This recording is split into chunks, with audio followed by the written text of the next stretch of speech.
गर्मियों के दोपहर में जब रमेश जी वापस घर आए तो पसीने से भीग चुके थे।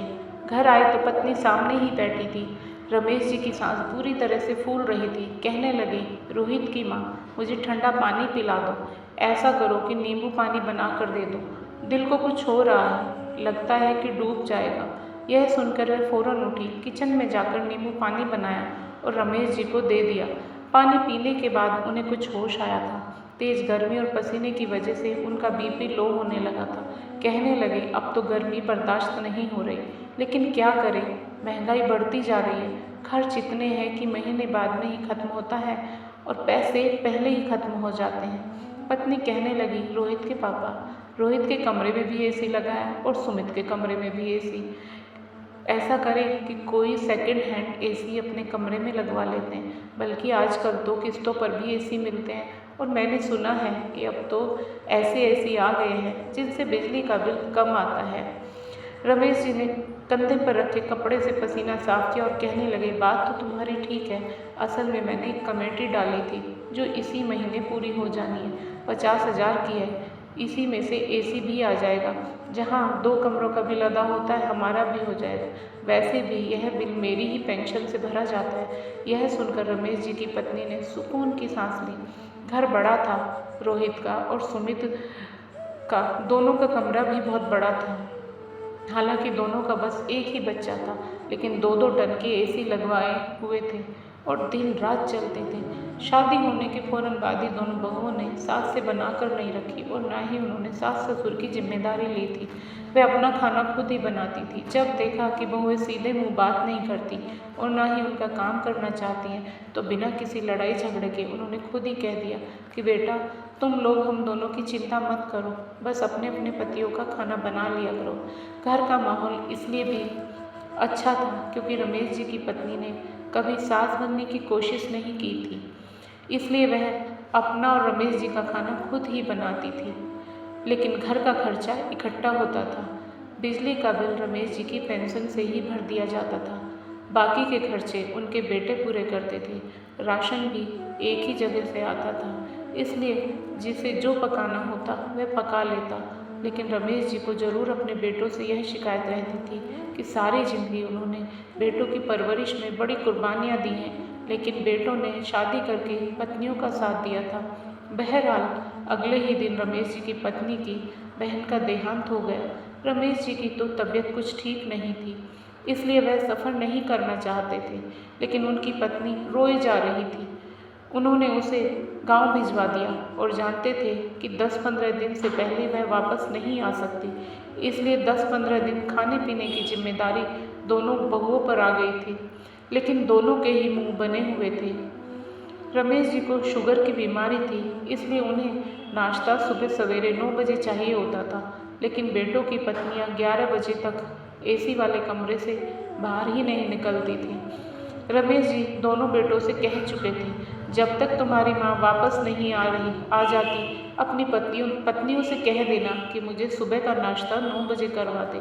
वह मुझे उठकर नाश्ता बना दिया करें। दोनों बेटे बड़ा समूह बनाकर कमरे में चले गए, लेकिन दोनों के माथे पर बल पड़े हुए थे। जानते थे कि पत्नियां सेवा करने वाली बिल्कुल नहीं हैं, मगर अगले ही दिन 9 बजे दोनों बेटों की पत्नियां किचन में मौजूद थीं, लेकिन बर्तन जोर जोर से पटक रही थी। रमेश जी जब अपने कमरे से बाहर आए तो बहू की बड़बड़ाहट सुन चुके थे। बड़ी बहू छोटी से कह रही थी कि खुद तो बुढ़िया बहाना बनाकर गांव चली गई और इस मुसीबत को हमारे सिर पर छोड़ गई। छोटी बहू कहने लगी कि एक तो इस बूढ़े के बड़े नखरे हैं, नाश्ता 9 बजे चाहिए, दोपहर का खाना 1 बजे चाहिए, शाम को चाय 4 बजे चाहिए। तौबा है भाई, पता नहीं है दिन कैसे गुजरेंगे। एक तो बच्चे रात भर सोने नहीं देते, सोते सोते रात के 2 बज जाते हैं और अब सुबह उठो, इस महाराज जी के लिए नाश्ता बनाओ। बहू की बातें सुनकर रमेश जी का दिल दुखी हो गया। उनके उठने से पहले ही उनकी पत्नी उनके आगे नाश्ता रख देती थी। नाश्ते में वह सादा भोजन ही लेते थे, लेकिन चाय भी बिना चीनी के ही पीते थे। कभी वह साबूदाना बना देती थी तो कभी दलिया, लेकिन बहू ने तो बिस्कुट और 1 कप चाय बनाकर टेबल पर रखती थी। चाय में पानी ज़्यादा था और दूसरा चाय पत्ती भी बहुत तेज थी।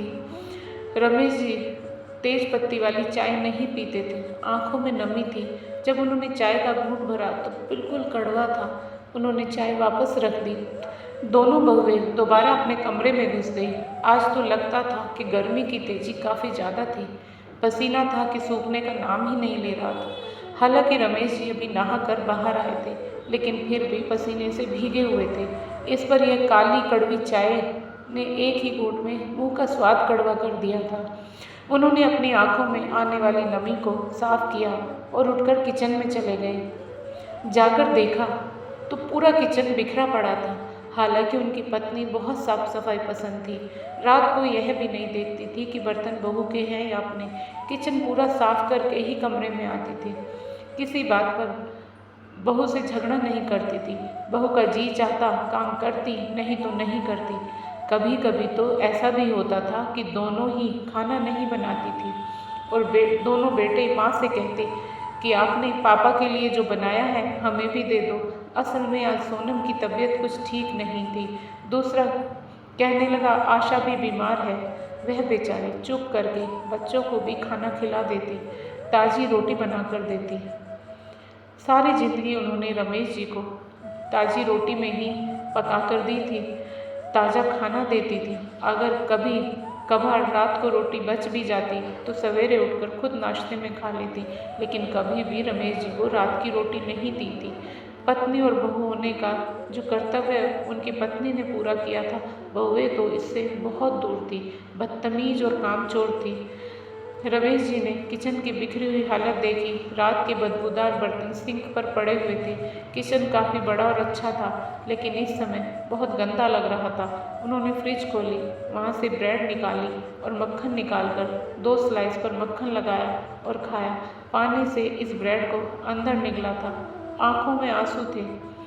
पत्नी की बहुत याद आई थी, लेकिन दुख और तकलीफ ऐसी थी कि उसे बुला भी नहीं सकते थे। दोपहर का खाना भी उन्हें बासी दिया गया था। रात की रोटी और रात की ही सब्जी थी। गर्मी की वजह से फ्रिज ने काम करना छोड़ दिया था। सब्जी खराब हो चुकी थी, इससे बदबू आ रही थी। रमेश जी यह सोच रहे थे कि आज तक इन 34 सालों में उनकी पत्नी ने कभी उन्हें बासी रोटी तक नहीं खिलाई थी और बासी सब्जी देखकर उससे उठने वाली बदबू सूंघकर उनका मन खराब होने लगा था। उन्होंने रोटी वहीं छोड़ दी और अपनी बहू से कहने लगे कि मुझे बस 1 गिलास दूध दे दो। वह कहने लगी कि एक तो पापा जी आपके नखरे बहुत ज़्यादा है। अभी मैंने रोटी सब्जी भेजी है, आपको दूध याद आ गया। रमेश जी को यह सुनकर बहुत गुस्सा आ गया। वह कहने लगे अपने बाप को ऐसा खाना खिलाती थी क्या? सब्जी सूंघ कर देखो कितनी बदबू उठ रही है और रोटी भी रात की दी है। हालांकि रमेश जी की पत्नी ने कहा था कि बहू से ज़्यादा उलझिएगा मत, लेकिन रमेश जी का संयम यहीं तक था। यह सुनकर तो बड़ी बहू का मुंह फूल गया। वह सिर से पैर तक लाल पीली हो गई। कहने लगी ऐसा करें, माँ जी को बुला लें, आपको तो वही संभाल सकती हैं। क्या मुसीबत है, कभी यह खाना नहीं, कभी वह नहीं खाना है। अच्छी भली सब्जी है, लेकिन इनको बदबू आ रही है। नखरे तो देखो, जैसे कि सारे घर का खर्चा इन्होंने उठा रखा है। बड़ी बहू ने बिना संकोच किए बड़ी बात सुनाई थी। बहरहाल वह अपने कमरे में चली गई। पोता दरवाजे पर खड़ा यह सब देख रहा था। इस समय वह 8 साल का था। रमेश जी ने अपनी आंखों में आने वाले आंसुओं को साफ किया था। वह जल्दी से किचन में गया, शीशे का गिलास लिया और फ्रिज से दूध निकाला और दूध डालकर अपने दादा के सामने रख दिया और कहने लगा दादाजी यह पी लीजिए। पोते को देखकर रमेश जी को उस पर बहुत प्यार आया। उसे पकड़कर गोद में बिठा लिया और चूमने लगे। कहने लगे तू मेरा खून है ना, इसलिए तुझसे बर्दाश्त नहीं हुआ कि दादाजी भूखे न रह जाए। वह भी दादा के सीने के साथ लग गया और कहने लगा आप चिंता न करें, जब माँ बूढ़ी हो जाएगी ना तो मैं भी अपनी पत्नी से कहूँगा कि माँ को बासी खाना दे। उसने आंख दबाते हुए कहा था, जैसे अपने दादा को खुश करना चाहता हो। बच्चों की ऐसी ही बातें होती हैं कि इंसान को बहला देती हैं। रात को बेटे भी आ गए थे। खाना डाइनिंग टेबल पर लगा दो। अजीब सी सब्जी थी, हालांकि मटर पनीर बनाया गया था, लेकिन पनीर में प्याज तैरते हुए नजर आ रही थी। रमेश जी तो देखकर ही भड़क उठे। कहने लगे, ऐसे बनाते हैं खाना? रोहित, तुम यह देख रहे हो, टमाटर और प्याज अलग अलग तैरते हुए नजर आ रहे हैं। तुम्हारी माँ ने कभी इस तरह का खाना खिलाया है कि तुम लोगों को? अरे, औरत के नाम पर कलंक है तुम्हारी पत्नियाँ, इन्हें कोई सलीका नहीं है। रोहित कहने लगा, इतना भी बुरा नहीं बना। उसने वही मटर पनीर अपनी प्लेट में डाला और बेटे के साथ खाने लगा और कहने लगा, अगर माँ को खाना अच्छा पकाना आता था, घर साफ सुथरा रखना आता था, क्योंकि वह तो पढ़ी लिखी नहीं थी।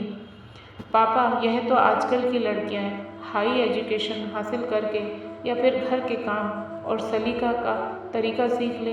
हम भी तो गुजारा कर ही रहे हैं ना। रमेश जी कहने लगे, अच्छी शिक्षा है जो ना ससुर के सामने जबान चलाने से रोकती है और ना ही सलीका सिखाती है। इससे तो तुम्हारी अनपढ़ माँ ही अच्छी थी। आज तक कभी उसने मेरे बाप के सामने चूं तक नहीं की थी और ना ही कभी मुझे ऐसा खाना खिलाया। शादी से पहले तो तुम लोगों के बड़े नखरे थे। जरा सा दाल सब्जी में नमक मिर्ची तुम्हारी माँ से कम या ज़्यादा हो जाता था तो तुम गुस्सा होते थे, कहते थे, माँ यह क्या कर दिया, थके हुए आते हैं, खाना तो ठीक से दिया करो। अब इस खाने में तुम लोगों को कोई प्रॉब्लम नहीं, अब तुम लोग बड़े आराम से खा रहे हो।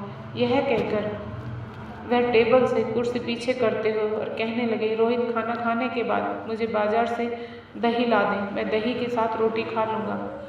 रोहित कहने लगा, ठीक है, मैं खाना खाने के बाद आपको दही ला देता हूँ, और कुछ भी चाहिए तो अभी बता दीजिए। रमेश जी कहने लगे, सुबह नाश्ते में मुझे ब्रेड और दूध चाहिए। ऐसा करो, ब्रेड तुम ला दो, दूध मैं खुद ले लूँगा, और अपनी पत्नियों से कहना अपने कमरे में बैठी रहे, कोई ज़रूरत नहीं है मेरा नाश्ता बनाने की। यह कहकर वे गुस्से से अपने कमरे में चले गए। 24 घंटे हुए थे उनकी पत्नी को मायके गए हुए, लेकिन उनका यह हाल था कि मजबूरन पत्नी को फ़ोन करना पड़ा। वह बेचारी रोती जा रही थी। कुछ देर उसे तसल्ली देने के बाद कहने लगे, तुम कितने दिन वहाँ रुकोगी? वह कहने लगी, रमेश जी, मेरी बहन गई है, उसके बच्चे अभी बहुत रो रहे हैं, कहते हैं मौसी जी कुछ दिन तो हमारे पास रुक जाइए। वह कहने लगे, अगर तुम वहाँ रुक गई तो शायद मैं मर जाऊँगा। यह सुनते ही वह कहने लगी, रमेश जी, भगवान न करे आपको कुछ हो, क्यों ऐसी बातें कर रहे हैं? वह कहने लगे, इन दोनों लड़कियों ने मेरी ज़िंदगी नर्क बना कर रख दी है। कड़वी चाय मेरे आगे रख देती हैं, कभी बासी रोटी और बासी सब्जी।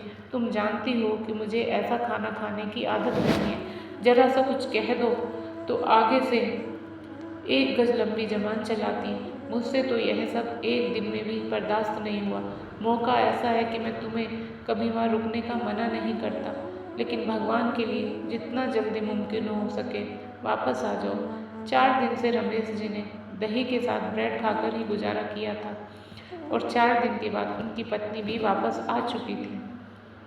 फिर जाकर रमेश जी को सुख की सांस आई थी, लेकिन वह गर्मी से परेशान थी। पूरे शरीर पर गर्मी से दाने निकल चुके थे। कहने लगी, गांव में भी बहुत गर्मी थी। वह तो सचिन ने अपने कमरे में एसी लगा कर रखा था, तो मुझे वहीं सुला देता था, तो रात अच्छी गुजर जाती थी। लेकिन बेचारा ज़्यादा बिल नहीं भर सकता, इसलिए दोपहर में गर्मी होती थी। रमेश जी के खुद के हाथ और सीना दानों से भर चुका था। गर्मी जब तेजी से बढ़ती और पसीना दानों पर लगता तो चुभन का एहसास होने लगता। ऐसी जलन होती कि जी चाहता कि खुजलाकर पूरे शरीर को ही जख्मी कर ले। दोनों पति पत्नी गर्मी की वजह से बहुत परेशान थे। बेटे पहले ही साफ कह चुके थे कि हमारे इतने खर्चे बढ़ चुके हैं, हम और एसी नहीं लगवा सकते। जैसे ही रमेश जी की कमेटी निकली, उन्होंने 1 टन का एसी ले लिया और अपने कमरे में लगवा लिया। यह देखकर दोनों बहू और बेटों को तो जैसे सांप सूंघ गया। एसी चला, दोनों पति पत्नी ने सुकून की सांस ली थी। रात को दोनों बेटे कमरे में आ गए और कहने लगे, पापा आपने बताया नहीं कि आपको एसी लगवाना था। रमेश जी कहने लगे, तुम दोनों को कहा था, तुम दोनों ने तो एक टूक सा जवाब दे दिया था। मैंने एक कमेटी डाली हुई थी तो आज निकली, इसलिए एसी ले लिया। मेरी पत्नी को भी तो सुकून की ज़िंदगी चाहिए। सारी ज़िंदगी परेशानियों में गुजार दी कि बच्चों की अच्छी नौकरी लग गई तो हमारे भी दिन फिर जाएंगे। रमेश जी शिकायत किए बगैर नहीं रह पाए। उनकी पत्नी कहने लगी कि अब बस भी कर दो। वह कहने लगी कि बेटा, असल में कमेटी निकली थी तुम्हारे पापा की तुम्हारे पापा का और मेरा गर्मी की वजह से मोटे मोटे दाने निकल आए हैं, इसलिए मेरे कहने पर इन्होंने एसी लगवाया। और फिर हमारी जान भी तो बुढ़ापे को पहुंच गई है, तकलीफ बर्दाश्त नहीं होती। फिर उन्होंने रमेश जी की आस्तीन ऊपर करके दिखाई, जिस पर मोटे मोटे दाने निकले हुए थे। दोनों बेटे शर्मिंदा होते हुए कमरे से बाहर निकल गए। हालांकि बड़ी कंजूसी से दोनों पति पत्नी एसी चलाते थे कि बिल बजट से बाहर न हो, लेकिन बहुओं ने कभी इन चीज़ों का ख्याल नहीं रखा था। 24 घंटे एसी चलाती थी, एक पल के लिए भी कमरे से बाहर नहीं निकलती थी, बस मुश्किल से 1 ही घंटे के लिए कमरे से बाहर आती थी। बहरहाल उनके पति इनका हर तरह का खाना खा लेते थे, इसलिए ना तो रमेश जी को कोई आपत्ति थी और ना ही उनकी पत्नी को। लेकिन महीना गुजरने के बाद जब बिल 20,000 आया तो बेटों ने तो जैसे हंगामा ही मचा कर रख दिया। कहने लगे, पापा आप देख रहे हैं, रोहित ने बिल रमेश जी के मुंह पर मारा था। रमेश जी यह देखकर बड़ा गुस्सा हुए। जब उन्होंने बिल देखा तो 20,000 का था। हालांकि महीने में 15-16 हज़ार का बिल तो आता ही था, जो उनकी पेंशन से भरा जाता था। वह कहने लगे, तो क्या हुआ, अब घर में 3 एसी चलेंगे तो बिल तो इतना आएगा ही। वह कहने लगा, इसे भरेगा कौन? रमेश जी कहने लगे, पहले भी मेरी पेंशन से भरा जाता था, 5,000 और तुम डाल दो। रोहित कहने लगा, मेरी तो ऐसी कोई लॉटरी नहीं लगी कि 5,000 बिल भर सकूं, बड़ी मुश्किल से घर का खर्च चलता है। फिर बेटा महंगे स्कूल में पढ़ रहा है, महीने की 8,000 फीस है, मैं तो बिल्कुल भी नहीं भर सकता। छोटा बेटा कहने लगा, मैं कौन सा लाखों कमाता हूँ, मुझे भी अपने बेटे का एडमिशन करवाना और एडमिशन फीस 25,000 है, मुझसे तो वह भी जमा नहीं हो पा रही, बिल कहाँ से होगा। रमेश जी कहने लगे कि मैं पिछले कई सालों से अपनी पेंशन से तुम दोनों के कमरे का एसी का बिल भर रहा हूँ और खुद गर्मी बर्दाश्त कर रहा हूँ। अब जब मेरी बारी आई तो तुम लोग इतना नहीं कर सकते। ऐसा करो, अपने अपने खर्चे खुद उठाओ, बिजली का बिल तुम लोग अपना अपना भरो, मैं अपना भर लूँगा।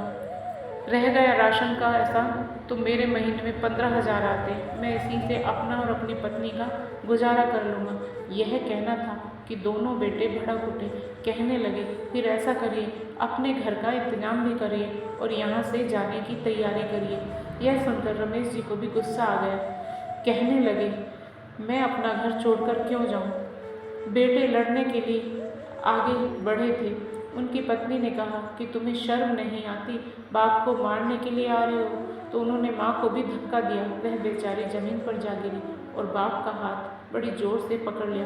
कहने लगे, यह सिर्फ तुम्हारा नहीं, हमारा भी घर है, इसलिए हमारे सिर पर चढ़ने की कोशिश मत करना, हम इतना बिल नहीं भर सकते, और वैसे भी कमेटी निकली थी तो हमें देनी चाहिए थी, हम वैसे भी अपने खर्चों के लिए बहुत परेशान थे। यह बात सुमित ने कही थी। सुमित कहने लगा, छोड़ो इनका हाथ, इसे उतारो और इसे बेच दो, वैसे भी नया एसी है, आराम से बिक जाएगा, और इन दोनों को छत वाले कमरे में डाल देते हैं, यह बुढ़ा बूढ़ी बाकी का समय वहीं बिताए तो अच्छा है। जितनी जोर से सुमित ने रमेश जी का हाथ पकड़ा था, उनके हाथ में बहुत दर्द होने लगा। उन्हें लगा कि जैसे उनकी हड्डी टूट जाएगी। दोनों बेटे ने उनका सामान उठाकर ऊपर छत के कमरे में डाल दिया, जहाँ न पंखा था न लाइट थी, और कहा, चलो जाओ ऊपर जाकर सो जाओ, हम भी एसी उतारकर बेच देंगे। फिर उन्होंने ऐसा ही किया, एसी उतारा और बेच दिया। दोनों पति पत्नी बहुत रोए थे, बच्चों की खातिर कुर्बानियाँ देते देते बुढ़ापे तक पहुँचे थे। अब समय था कि जिंदगी कुछ सुकून से गुजारे, लेकिन बच्चों ने तो जीना हराम कर दिया था। ऐसी जबान चलाई और बदतमीजी की कि दोनों की ही सांस रुक गई।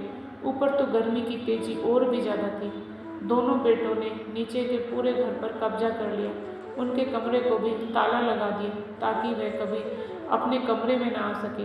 गर्मी की तेज हवा जब उनके कानों पर पड़ती और पसीना उनके जख्मों पर लगता तो वह बिलबिला उठते। एक रात दोनों एक घर से निकल गए। जब दोनों बेटों ने देखा कि माँ बाप घर से जा चुके हैं तो उन्हें भी कोई फर्क नहीं पड़ा, बल्कि उन्होंने तो खुशी मनाई थी कि पूरे घर पर कब्जा भी अब उनका होगा, और माँ बाप खुद ही घर से निकल गए। लेकिन अगले दिन जब दोनों ऑफिस जाने के लिए तैयार हुए और घर से बाहर निकले और ऑफिस पहुँचे तो उनके बॉस ने उन दोनों को नौकरी से निकाल दिया। रोहित के बॉस ने कहा कि तुमने मेरी बहुत ही इम्पोर्टेंट फाइल गुम कर दी है, जिससे मुझे लाखों का नुकसान हुआ है और मैं तुम्हें नौकरी से निकालता हूँ। सुमित के बॉस ने कहा कि मैंने तुम्हें पैसों की हेरा फेरी करते हुए देखा है। तुम अपने ऑर्डर अलग से लाते हो और माल मेरी फैक्ट्री में तैयार करवाते हो और अलग से इनको बेचते हो। ऐसे चोरी वह कर रहा था ताकि उसे अलग से आमदनी हो सके, क्योंकि पत्नी और बच्चों के खर्चे बढ़ते ही जा रहे थे। इसकी पत्नी की फरमाइश भी बहुत ज़्यादा थी। इस वजह से दोनों को ही नौकरी से हाथ धोना पड़ा। और फिर जब माँ बाप का दिल दुखाया था तो यह समय तो देखना ही था। दोनों रोते रोते वापस आए। जब पत्नियों को यह पता चला तो वह भी परेशान हो गई। तब उन्होंने अपनी पत्नियों को गालियाँ दी कि तुम लोगों की वजह से हमने अपने माँ बाप को घर से निकलने पर मजबूर कर दिया और आज हम इस हाल में आ चुके हैं कि शायद हमें भूखा रहना पड़ेगा। रमेश जी और उनकी पत्नी दोनों गाँव जा चुके थे। रमेश जी की पत्नी के जिस बहन का देहांत हुआ था, उसका बेटा सचिन बहुत अच्छा था। इन दोनों पति पत्नी को खुशी खुशी उसने अपने घर में रख लिया और उनकी सेवा भी करता था और उन्हें एसी वाले कमरे में ही सुलाता था। रमेश जी ने दोबारा शहर का रुख नहीं किया था, लेकिन उनके दिल से अपने बच्चों के लिए बद्दुआ ही निकलती थी। दोनों के हालात इतने खराब हो चुके थे कि घर तक बिक चुका था। यहाँ तक कि अपनी अपनी पत्नियों के मायके में रहने लगे और हमेशा उनके ताने सुनने को मिलते। माँ बाप का निरादर करने का यही अंजाम होता है। दोस्तों,